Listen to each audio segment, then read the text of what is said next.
Pak Puji, selamat malam. Selamat malam, Mbak.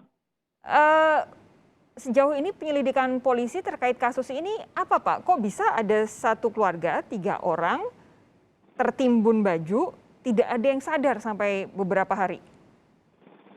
Seperti tadi kita eh, lihat bahwa sementara belum ada bukti yang mengarah kepada tindak pidana.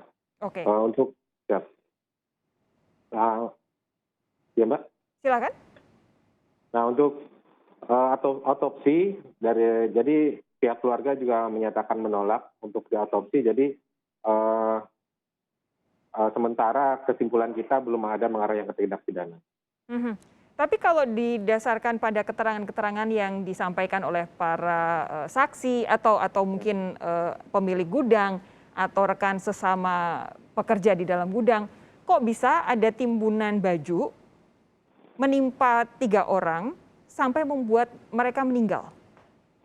Baik, jadi dugaan-dugaan dari warga mungkin wajar saja, tapi yang kita lihat di TKP bahwa memang di sana juga tumpukan bajunya cukup tinggi, sekitar mencapai ujung langit-langit, Mhm. sekitar 2,5 atau 3 meter.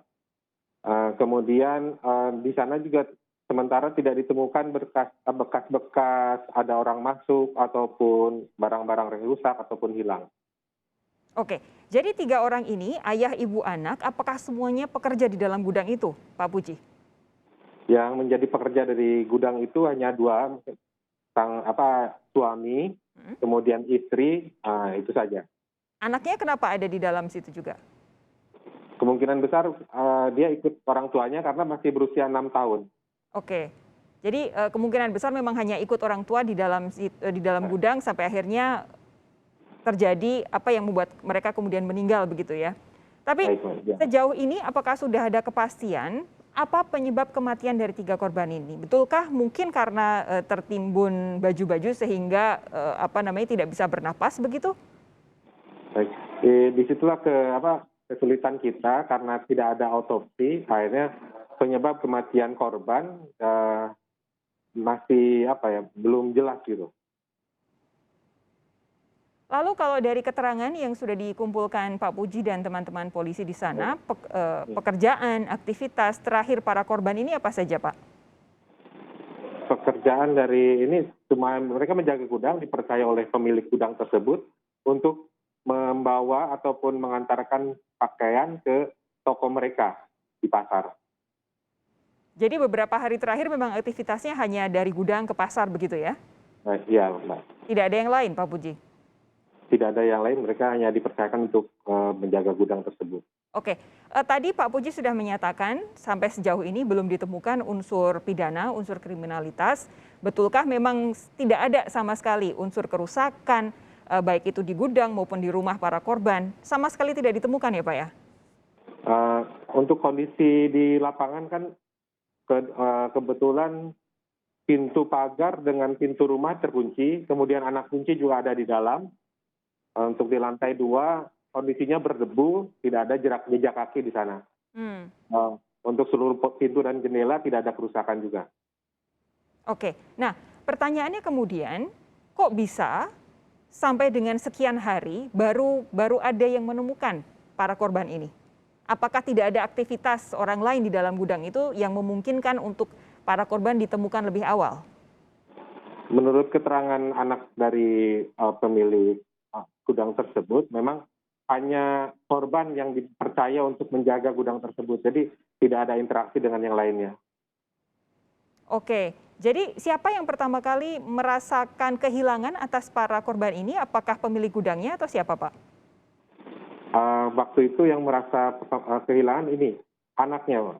Anaknya yang pertama yang umur 18 tahun, kemudian rekan kerjanya karena dia menelpon tidak diangkat pada hari Kamis itu. Apa yang mereka lakukan kemudian? Mereka mengecek langsung ke lokasi dan ditemukan bahwa kondisi rumah dalam keadaan terkunci. Lalu?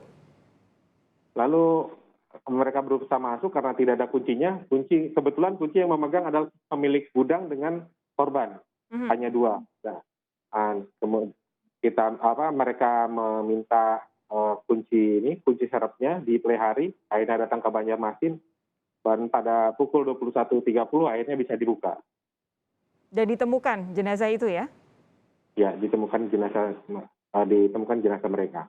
Pak Puji baru saja bilang mereka datang ke Banjarmasin. Awalnya memang pemilik gudang ini tinggalnya di mana, Pak Puji? Kebetulan tinggalnya di luar kota di daerah Plehari. Oke, jadi memang gudang hanya dipasrahkan kepada para korban saja ya? Iya, Mbak. Nah, sejauh ini selanjutnya setelah ini kan keluarga sudah menolak untuk adanya autopsi. Tapi adakah hal-hal lain yang akan dilakukan polisi, Pak Puji dan juga teman-teman untuk memastikan kematian para korban ini, Pak Puji? Baik, pada malam kemarin dari pihak keluarga, dari anaknya, kemudian adiknya juga menyatakan bahwa menolak atau keberatan terhadap autopsi. Dan mereka juga ada pernyataan bahwa hal tersebut adalah kecelakaan. Tapi untuk kedepannya kita juga tidak menutup kemungkinan kalau memang ada bukti permulaan atau bukti lanjut yang bisa membuktikan hal lain, ya kita tetap akan proses. Oke, jadi sejauh ini kesimpulannya masih kecelakaan, tapi tetap akan berproses kalau misalkan ditemukan ada hal-hal lain begitu ya? Iya, Mbak. Baik, Pak Puji terima kasih sudah bergabung bersama kami malam hari ini di Sapa Indonesia Malam. Kami nantikan perkembangan terkait kasus ini ya Pak Puji ya. Baik, terima kasih Mbak. Selamat malam, sehat terus Pak Puji, sampai jumpa.